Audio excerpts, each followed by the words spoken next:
Para wala nang akong upload eh. Oo. Oo nga eh. Sige.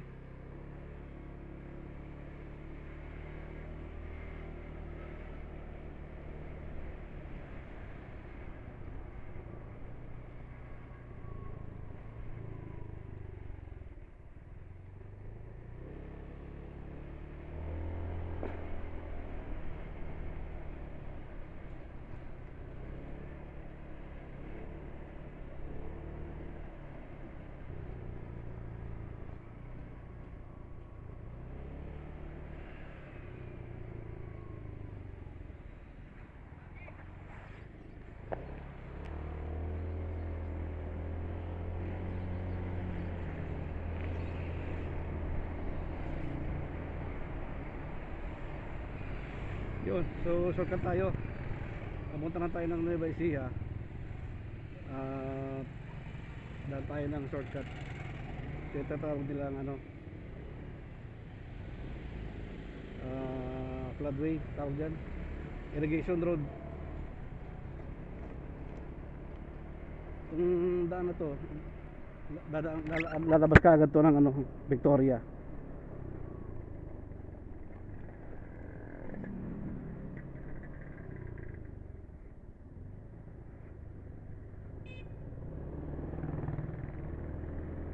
Di naman nagtagal sa kapatid ko, maaga pa eh, alas 11 pa lang.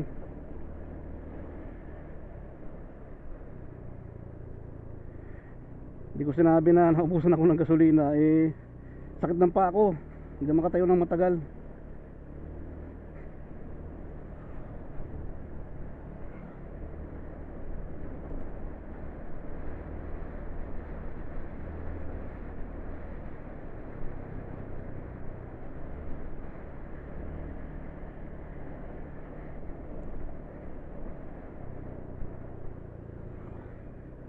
So time check alas 11, 11:08, 11:09.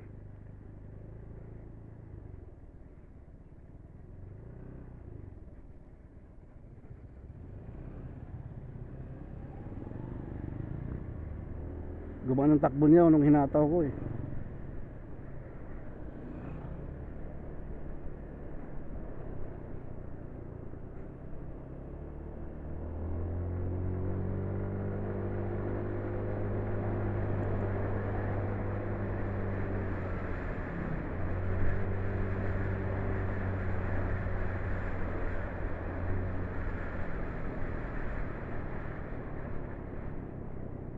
Yeah, lubak.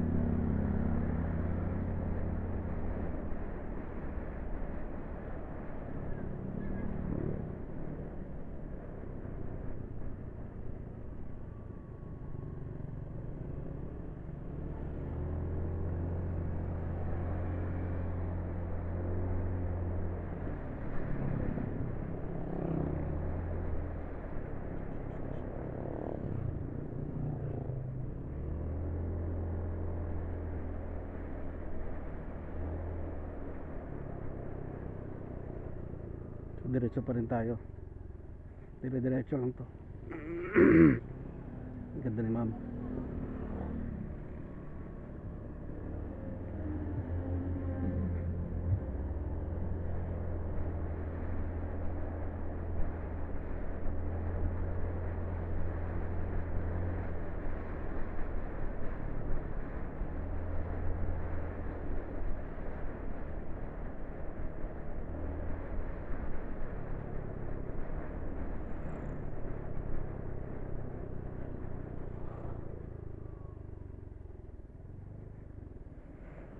May kalsada bago rito.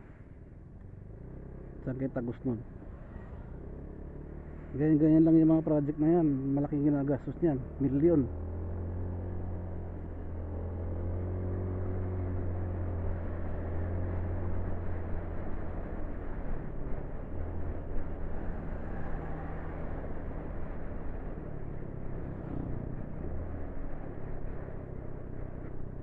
So from Tarlac, diretso tayo ng Nueva Ecija, Muñoz.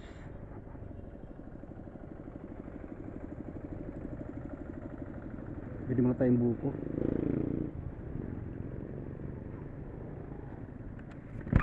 Buko nyo nga, boss.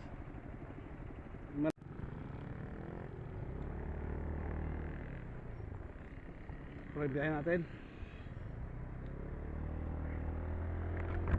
Sarap ng buko. May kasama pang laman. Halos 1/3 ng baso laman.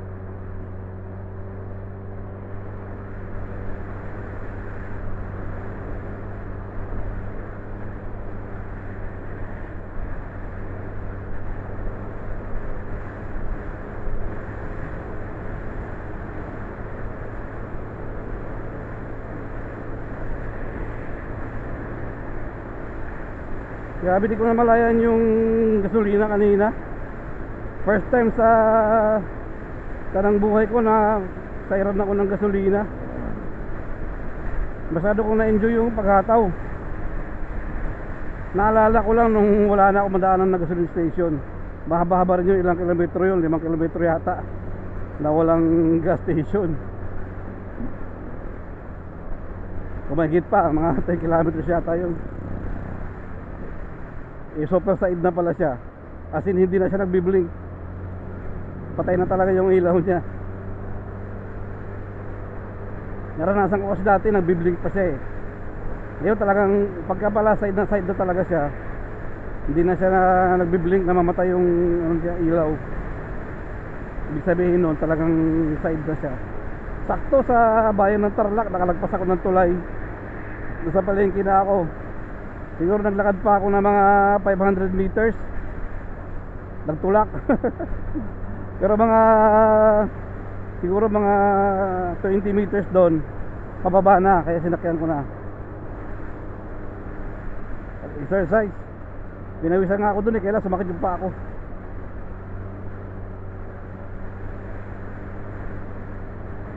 So medyo kabisado ko na yung daan dito kasi nakailang daan na rin ako dito eh. Pero usually pag pupunta ako ng Nueva Ecija, sa Panikia ako dumadaan. Ramos Pura Road. Lalabas ka agad yun ng Gimba. Bakit ang kalsada rito?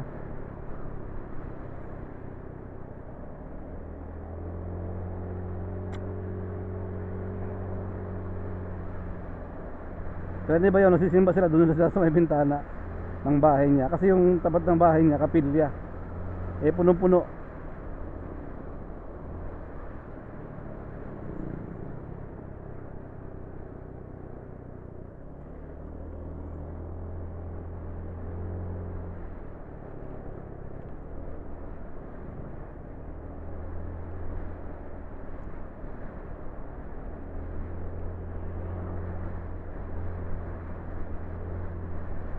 So next ko na dito na biyahe, babiyahe ako ng dalawin ko yung apo ko doon sa panganay kong anak sa Caloocan, malapit sa isang Fairview. Dati ko naman talaga binomotor yan eh.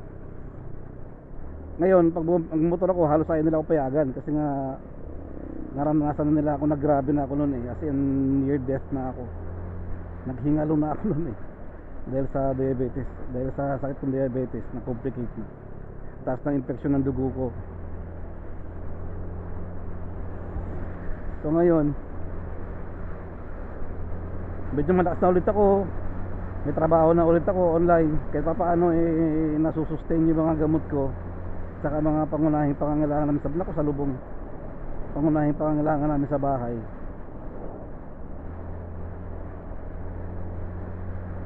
So, gaya na sinabi ko kanina, next target ko ay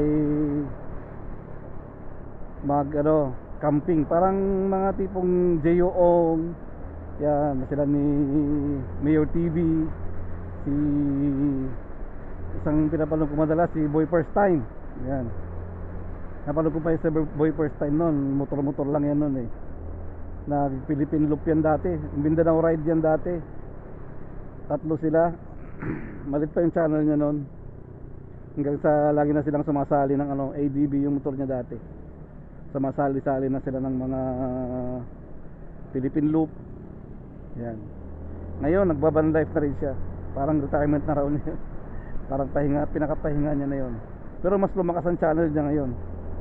Yung gamit niya every wagon, maliit lang. Ngayon, di ko alam, meron na kasing nagbaban life ngayon, malaking jeep. As in malaking jeep si bahay jeep ba yun? Papanood ko rin siya madalas. Buong pamilya sila. Nasa bandang Visayas, Mindanao na, bandang Visayas na sila ngayon. Philippine Loop din yun.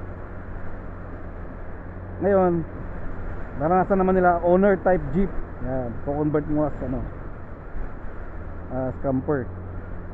So wala masyadong i-convert doon. Ang plano ko lang doon talaga is magkaroon lang siya ng carrier sa likod para ibababa ko. Kasi maiksi lang siya maiksi na jeep lang As in mini jeep talaga siya, maliit lang.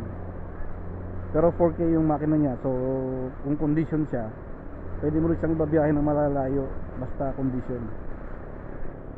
Kukondisyon ko siya ng todo. Mahilig naman ako sa ganyan-ganyan. Yung mga anak ko rin mahilig ng mekaniko. Kaya pagtulong-tulungan namin ni Buknoy. Si Buknoy, yung aking pangalawang panganay.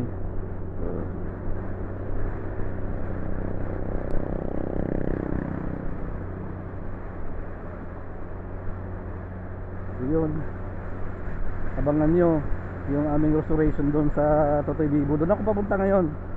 I-videohan ko siya. Actually pinakabaklas ko na yung mga gulong Bandar naman yung makina noon. Kaya lang siyempre matagal na stock. Ilang taon yata na stock siya. Nakatambak na lang sa gilid kasi may dalawang sasakyan na sila Inaanak ko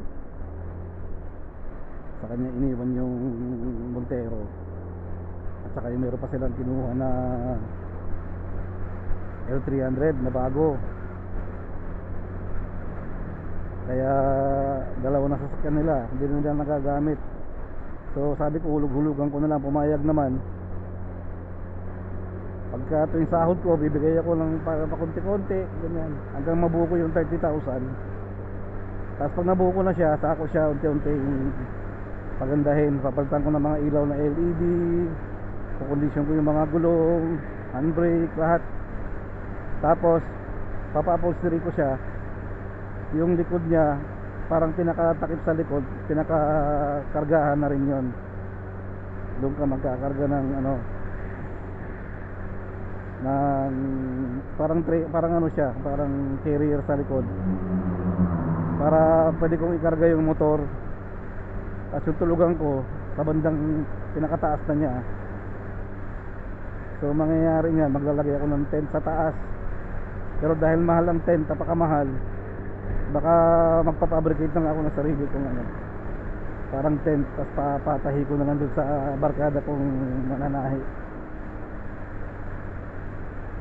doon sa Alaminos. So abangan nyo yun, kapanapanabik yun. Magka-camper van ako na sa halagang 30k. Palagay mo na siguro 50k, malaki na yon. Pwede mo nang pang van life yun. Kompleto na yon. I-solar na, meron na siyang kuryente sa loob, inverter na. Basta pagandahin ko siya. Meron na siyang kusina, tapos portable na lang yung CR niya. Yun talaga plano ko. Sana may sa katiparan ko, pero maguhulog ulit ako ngayon. Kaya paunti-unti nga.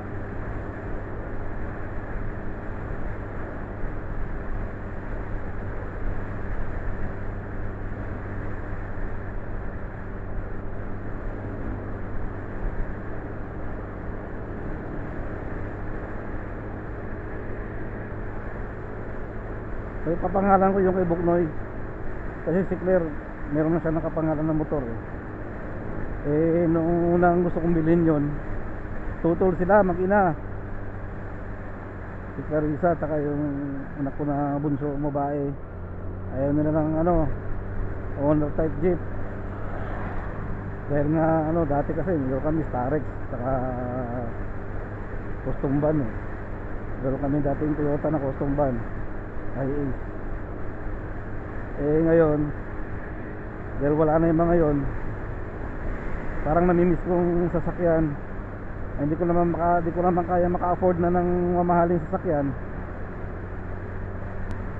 Kaya sana pagka nagbaban life na ako, pupuntahan nyo sana ako.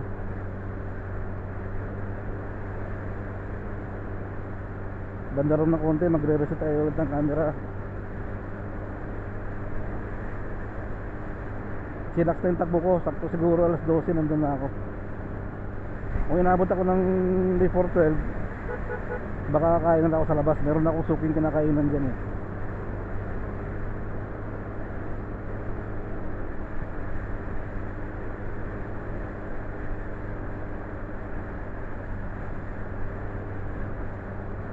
Namiss ko talaga to, magkakapasyal-pasyal, motor.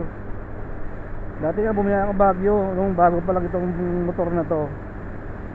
Eh nagustuhan ko siya, maganda yung performance niya. So inakit ko ng Baguio. Panis-panis nga yung mga kiyatin doon. Talagang stuck pa siya nun ha. Ganda na ng tinatakbo niya eh. Actually stuck pa yung ano nito, yung bell nito, clutch housing, mga ano pa to, mga stuck pa lahat ito. Hindi ko pa napapalitan ng ano, ng bell. Ang napalitan lang nito bola lang. Actually mayroon akong pinalit na drive face ba yun, kaso ano, bigla naman nagkaroon ng problema, binalik ko yung luma. So bali ano lang talaga to, parang nagtaas lang ako ng bola. Dating 13 yata to, ginawa kong ano, 15, parang ganun. So bumilis siya ng konti, pero ganun pa rin yung hatak niya, malakas pa rin humatak.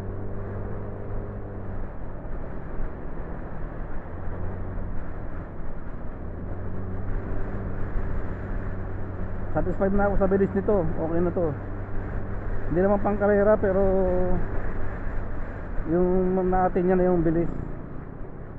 Hindi pa ako nagsusuperman nun ha. Hindi pa ako, ibig sabihin, hindi pa ako tumutungo. Normal lang na upo.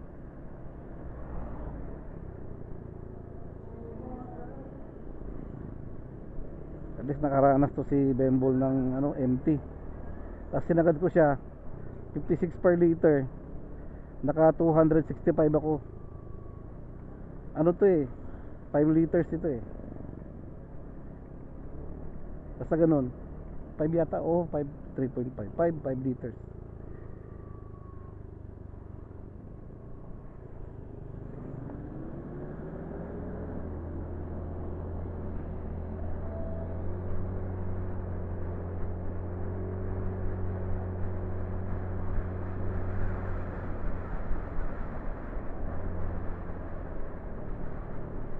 So ang saya lang, sarap sa pakiramdam pag ganito nakakapasyal-pasyal ka na naman. Meron akong drone, iniwanan ko, inihiram sana ni Buknoy. Hindi ako masaya dun sa drone ko dahil ano, kaya ko na magpalipad, may mga ano na ako, pero nakokontrol ko na siya. Kaya lang malikot yung camera niya, lalo pag naka-focus. Hindi ko alam anong, baka talagang sa hinang klase ng drone na yun, China kasi. So pag-ipunan ko na lang siguro na makakabili ako ng ano, kahit second hand na drone. Marami sa Green Hills eh, nababasa ko sa mga vlog. Second hand na drone, mas mura doon siguro, mga mas mura ng kamagit kalahati.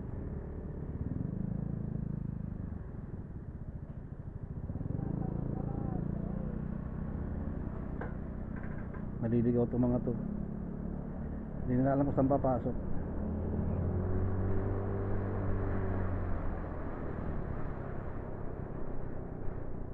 Sa bayan na to ng Victoria,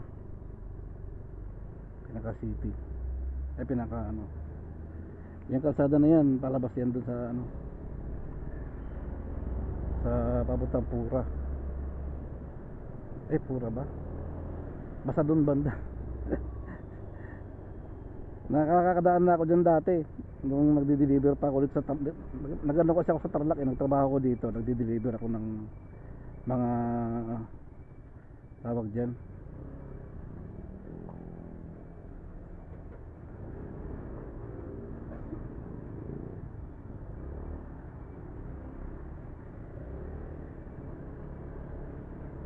Magdi-deliver ako ng Lazada.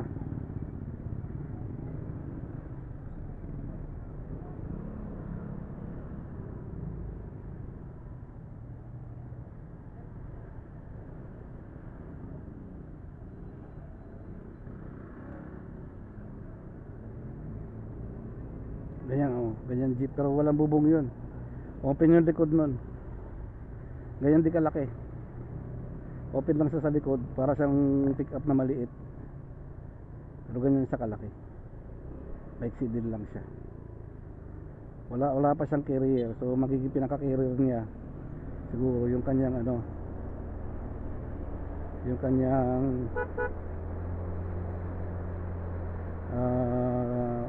sa taas, yung tent. Papabricate ako ng tent. Di ko pinag-isipan ko kung bakal na lang o bakal kahoy o fiberglass. Problema kasi sa fiberglass, saan ko gagawin? Kasi wala pwesto eh. Try kong kausapin dun sa ano, kung kaya nilang kabitan dun yung fiberglass.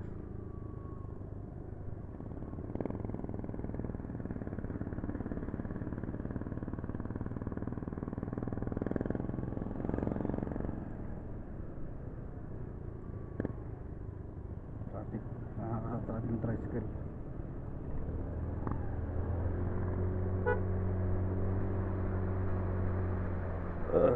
Excuse me. Padigay ako dun sa buko, sarap ng buko.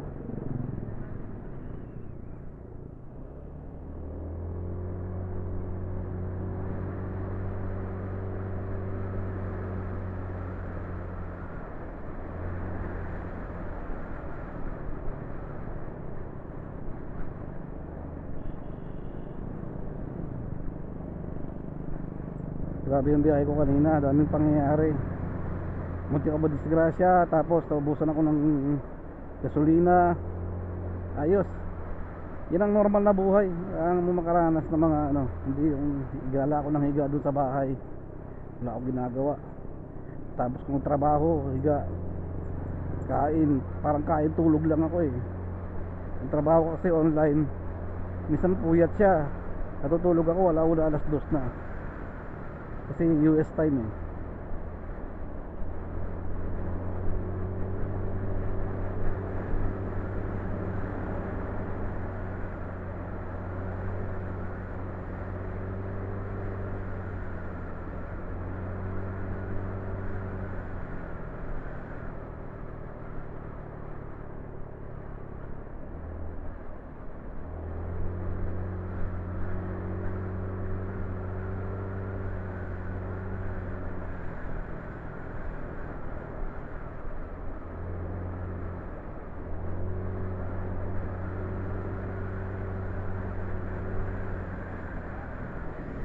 Dami mga bypass road na ngayon, no? Hindi ko alam kung saan lalabas yung mga yan eh. Yung iba kasi yan wala pa sa mapa.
Isip ko pa rin kung bubusina ba ako kanina.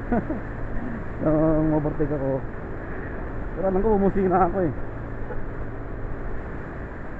Bigla na lang siya lumabas eh. bigla siyang overtake din. Nasa likod niya na ako. Tapos mabuti na lang talaga yung kasalubong ko umiwas. Buti pa nga bumaltad yung kasalubong ko Yung tricycle din yung kasalubong ko.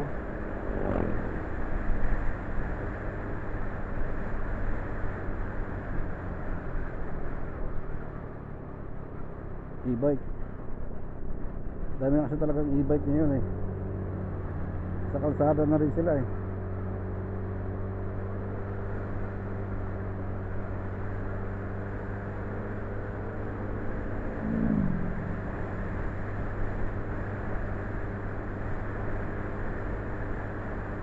Traktor. Dalawang traktor magkasalubong. Yung mga ganyang mga kamote, hindi tumitingin, pasok muna bago tingin daming ganyan talaga. So ingat talaga sa daan.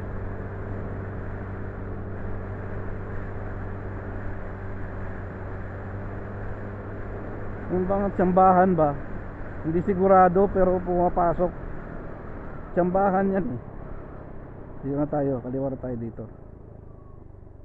Tugimba papuntang Dicab yun.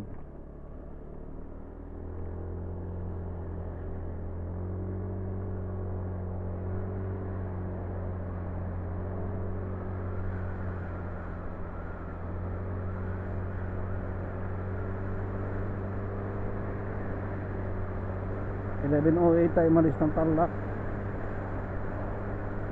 Malamang yan abutin na tayo sa daan ng tanghalian. So nahiya naman ako dun sa na dati ako ng alanganin. Baka kain ako dun sa suki ko sa may bandang papasok ng Nueva Ecija.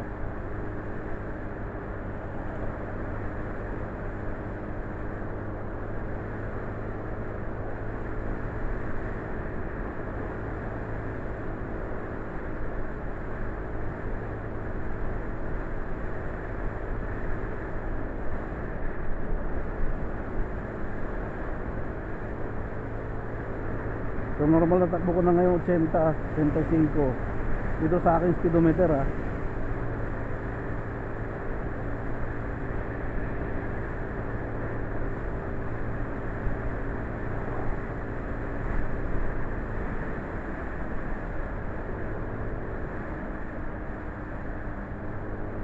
Kaya enjoy ko naman to. Iba kasi kala nakakapagod. Pag ina-enjoy mo kasi hindi mo ramdam masyado yung pagod. Gusto mong gawin diba? Love what you're doing. Na-enjoy mo siya kaya nga ng bagong trabaho ko ngayon sa department natin, same company, nalipat ako ng department, napunta ako sa accounting kasi masyado na ako na-stress dun sa pag-VA, yung virtual assistant. Luckily nagustuhan ko yung accounting, na-enjoy ko siya. Nagustuhan naman ako nung pinaka-immediate superior ko, Balibena, nung may-ari ng kumpanya. Siya yung accounting, siya yung head ng accounting. So yun, as in maganda yung ko ngayon. Tulad niya, nakakapasyal na ako, nabawasan na yung stress ko. Dali mo yung pinuntan ko dalawang accountant. Nag-alis sila ng dalawang accountant. Ako yung pumalit kasi nag-cost cutting kami. Pero sa Samahaw ngayon, yung dalawang accountant na yun nag-work pa rin kasi parang tinitrain kami nung pinaka-immediate superior ko. Tapos ako rin. Tapos meron kasing ginagamit ng software, yung Xero software, Xero accounting software. Xero as in letter X yung umpisa, Xero. So yung accounting software na yun, kailangan mo magkaroon ng certification. So na-certified ako doon, naipas ako, awa ng Diyos. So halos 1 month pa lang akong gumagamit ng software na yun. So di ko talaga siya masyado pang, nagagamay ko na siya, pero yung mga accounts kasi, yung mga transactions, hindi ako familiar. Kasi kailangan mo siyang kailangan mo siyang tawag dyan, reconcile. So gagawan mo siya ng bill, tapos i-reconcile mo siya, imamatch mo siya dun sa mga withdrawals, sa mga expenses. So yun, hindi ako familiar dun sa mga accounts. Isang code lang yung lumalabas, so wala nakalagay kung para saang property. Kasi ano kami, sa property management kami, Airbnb kami, Airbnb, VRBO, Verbo. So yun, pero na-enjoy ko siya talaga, as in nabawasan yung stress, naging secured pa yung income ko. Hopefully pag naka-recover na yung kumpanya, kasi down talaga yung kumpanya namin ngayon. So pag naka-recover na yan, pwede na akong mahirit ng sweldo, kasi talagang sobrang full time ako. Binabayaran lang ako ng 40 hours a week, pero full time talaga ako, as in. Kahit bumabiyahe ako, dala ko pa rin yung laptop ko eh. Kasi anytime meron silang pwedeng ipagawa sa akin. So ngayon, nasa biyahe ako, midnight ngayon doon, gabi pa lang ngayon doon. Alam naman nila pag Sunday, day off ko. At least sa Sunday morning dito sa Pilipinas. So Saturday night doon sa US, Central Time. Pero yung amo ko nasa Eastern Time siya.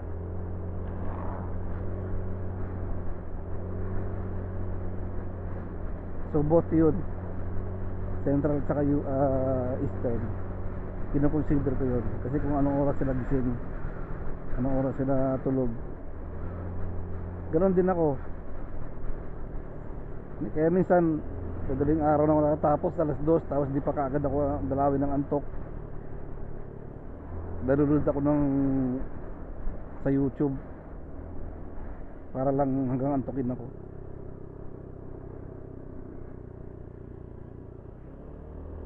Banaitan, I love Banaitan.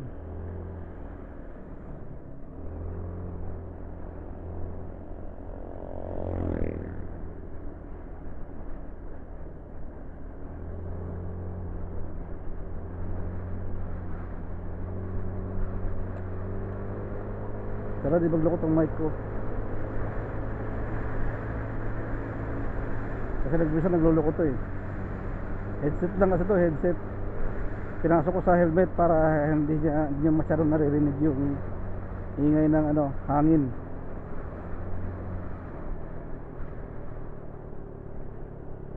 Kasi pa rin sa pag irid ko niyan, babawasan ko pa ulit yan. Para noise reduction pa ulit ako. Ito yung sharp curve na delikado yun. Dami na raw nag-overshoot dito eh. Eskwelahan kasi to.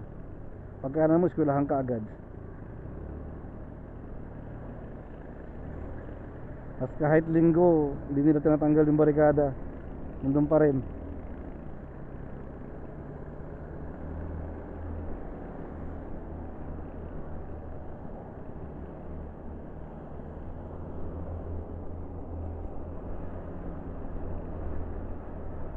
So maganda itong jacket ko, makapal, hindi tumatagos yung init. Ito na yung entrance ng expressway, T-Flex.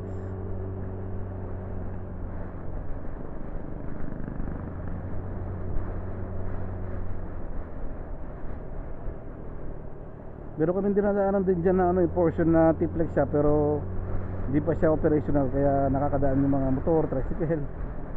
Hindi ko lang alam kung yun, kung hindi pa rin siya nagbubukas, kung may dumadaan pa rin.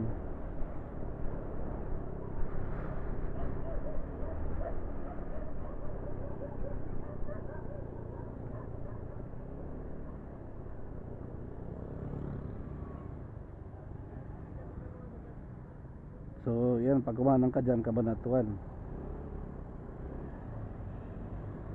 Nararating ko pa rin yan, papuntang Cabanatuan na yan, Likab. Dideliver ako ng Lazada.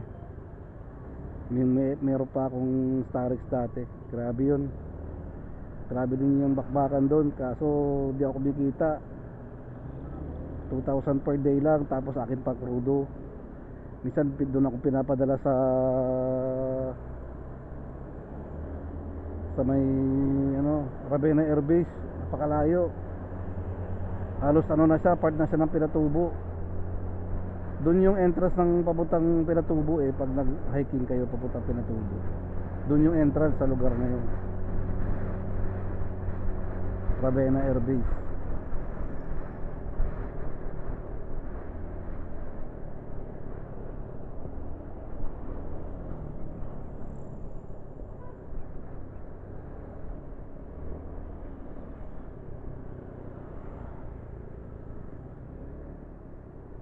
Hindi ko ba makita yung oras.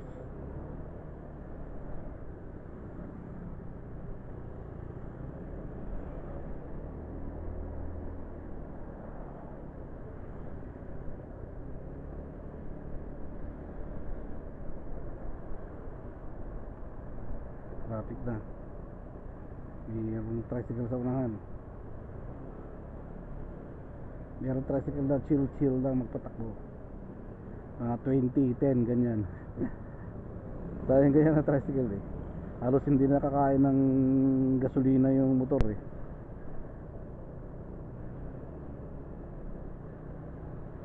Matibid kasi talaga yun yung ganun takbo.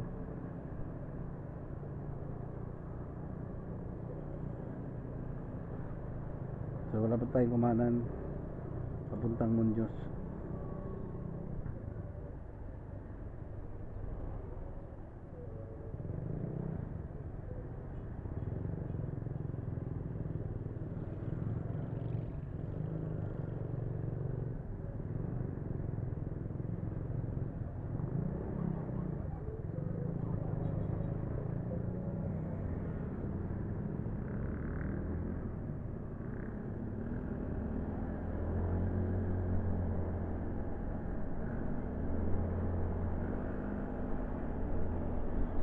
I love Saranay.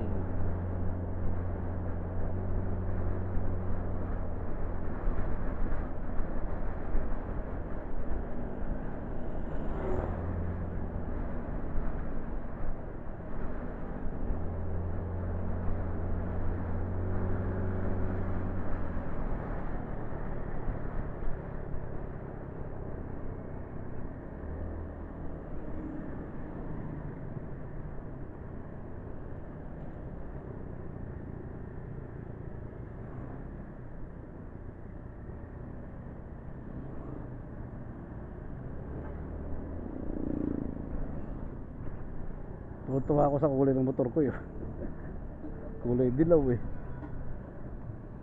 Nakasenyas pala ako.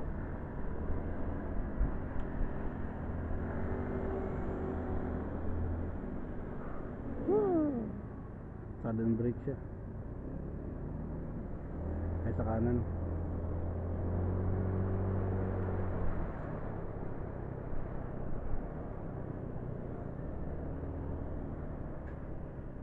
Kanan siya.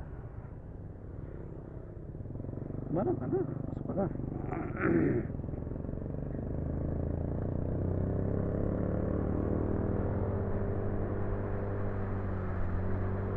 Ginagawa kasi itong kalsada na to, bawal na nga pumasok yung mga truck dito sa banda dyan sa unahan. Pag kotse dala mo, ang hirap dumaan dyan merong nakaharang na baribis sa gitna. Parang imbornal na semento ang tawag doon, nilagay doon sa gitna, kaya sakto lang talaga yung sasakyan pag may hina-hina ka driver, gas-gas tagiliran. Kasi nga iniwasan nila yung pumasok yung mga truck dito. Take na tayo. Yun ang mga ganun Tamiya, style Tamiya, lowered na lowered Puso yung ganyan dito kasi. So ganun yung kukunin natin owner type jeep. Malit lang siya, parang laruan lang siya. Si Totoy Bibo, tawag namin si Totoy Bibo.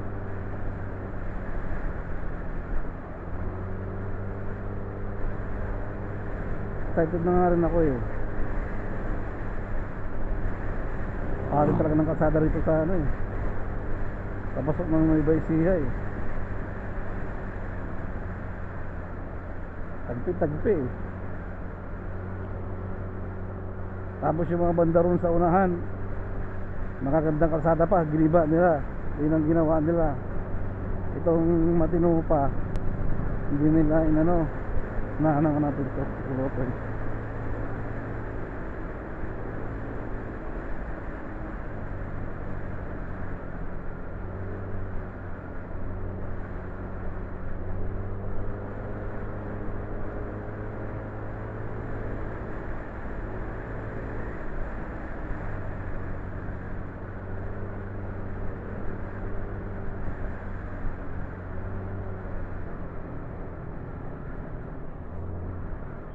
Sobrang libang ko kanina talaga. Nalibang ako sa pagmamaneho. Nakalimutan ko na yung magpakarga ng gasolina eh. Tapos nung maalala ko siya, wala na ako madaan ng gasolina. 10 kilometro yata yun. Wala na gasolinahan, putik. Hanggang sa akala ko aabot pa sa gasolinahan dun sa palengke ng Tarlac City. Hindi umaabot, putik. Mga 500 meters pa yung tinulak ko.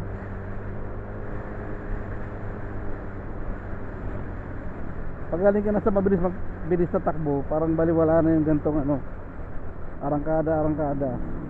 Hindi ka na mahirapan, hindi ka na matakot na overtake. Alam mo na yung timing. Kasi mahalaga timing.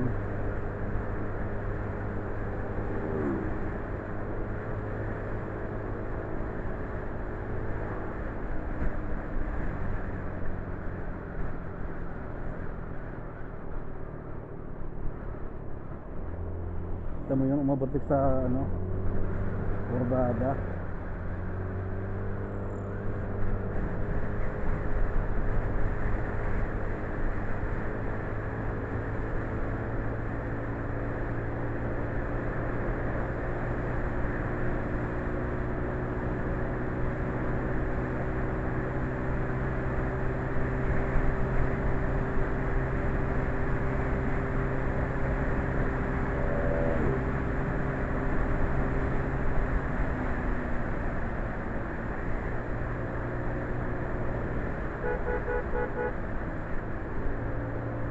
Di ba? Tama yun. Lumabas, walang tingin-tingin. Walang lingon-lingon eh. Tsambahan lang.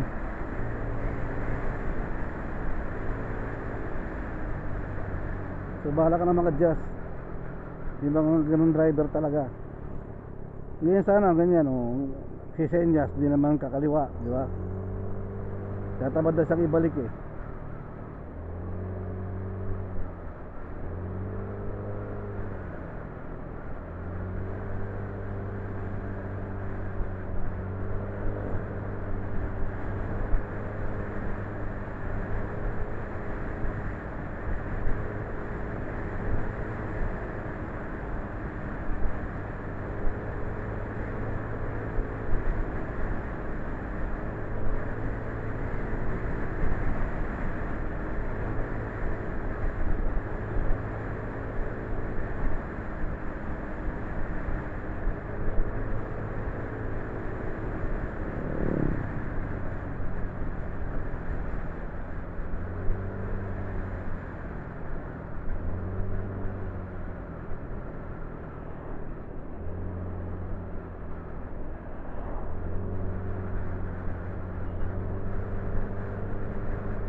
Yan kasi may shortcut dyan eh. Papunta ka ng, lalabas ka na dun sa lalabas ka dun sa mismong mismong Muñoz na.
Dito yung mga favorite kong bilhan din ng turon. Ano siya, turon na may ube, 5 piso lang ang isa. Bili tayo mamaya, babaunin ko.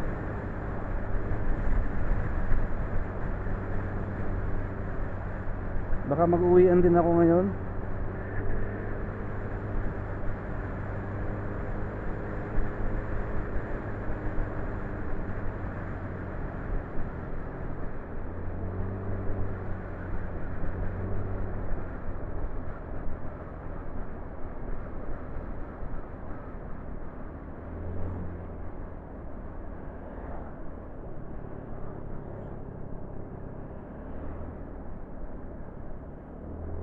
Tapos yung mga natitinda ng turon dyan, pagandahan sila ng mga tindera. Di ko lang alam ngayon, nung bandang huli hindi na magaganda yung tindera na nakikita ko eh. Noon talagang pagandahan, tabi-tabi sila Paakitan eh. Daming kumakain ng mga motorista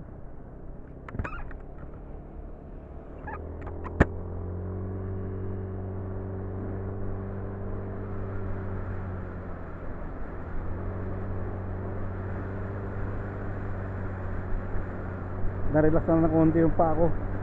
Sumakit kanina eh. Nagtulak ako eh.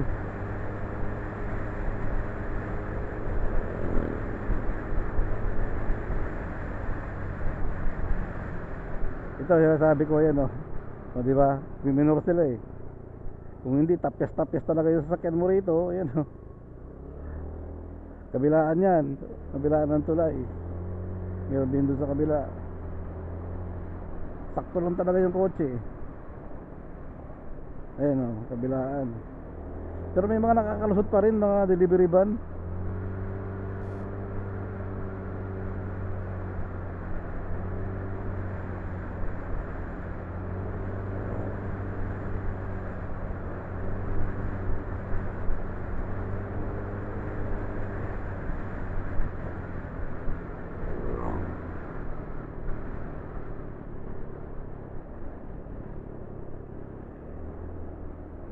Daming pomelo. Ay melon.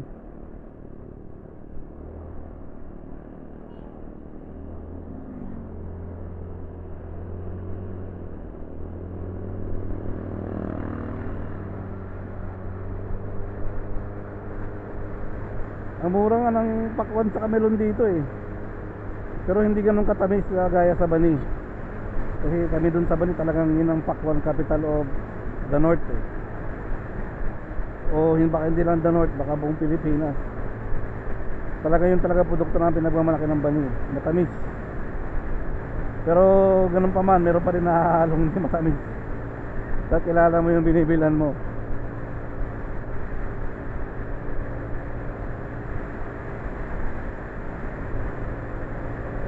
Panapanahon din kasi yan. Yung tinataniman mong lupa, dapat hindi hindi yun lang yun. Kasi mayroong sasabi sa salitang Ilocano na nauma tidaga. Sabihin napagod na yung lupa, nasaid na yung kanyang minerals. So dapat pag-isip ka naman lipat ka naman ng iba. Hindi wag yung yun lang yun. Kasi yun eh, yung tinataniman mo na yun, nasusobrahan sa fertilizer, ganyan. Na overuse na siya, kumbaga sa babae, losyang na siya. So kailangan mo siyang pagpahingahin muna. So lilipat ka naman ng ibang lupa. Usually yan sa Bani, Pangasinan. Ang pinagtataniman ng pakwan, yung pinagtataniman ng palay. Yung pagkatapos ng ani, kasi isang crop lang kami sa isang taon eh, kasi wala namang irrigation. So ganda ng paligid Libaisia na ito eh, puro palayan na. So pagkatapos ng ani, mga bandang October, November, October may mga nag-aani na eh. So right after ng anihan, tataniman na yung pakwan. Ganyan yan. So after 60 to 90 days, maaani na yon. Dati makalaki tubo dyan eh, 5,000 na puhunan mo, mabibenta mo ng 20,000, mga ganyan. Tsaga lang talaga, wag lang talaga ulanin, kasi pag umulan yun, ano siya, mag-iiba yung lasa. Parang ano siya, parang pag tinikman mo siya, parang overripe yung loob niya, tutubig yung loob, tutubig na parang ano, kasi ibang lasa niya, hindi siya matamis, hindi siya crunchy. Kasi ang totoong ang pakwan talaga na masarap yung medyo crunchy siya sa loob, medyo crunchy. Pag kinagat mo crunchy, pag biniyak mo nagbibiyak ng, pag nag-start ka ng hiwa, bumibiyak ng usa yon. Pag hiniwaan mo ng konti, nagkakrak na agad siya. Yun talaga yung fresh na pakwan, yun talaga yung quality na pakwan. Tapos manipis lang yung kanyang balat, halos buong kulay dilaw. Kakaliwa na tayo dito, so dito na tayo kakain.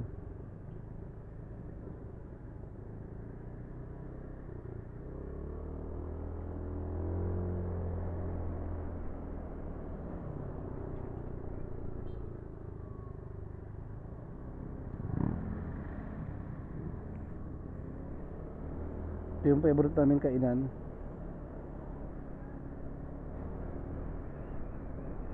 Sana ba yun? Tulang banda yun, unahan ng gasolinahan. Yan, Flying V, tabi ng gasolinahan yan eh. Yan, sarap kumain dito, malinis, saka babait yung mga nagsiserve. Yan, dito kami kumakain mag-anak. Ayan oh, open hours. Yan, so tabi tayo. Iya, sakto alas 12.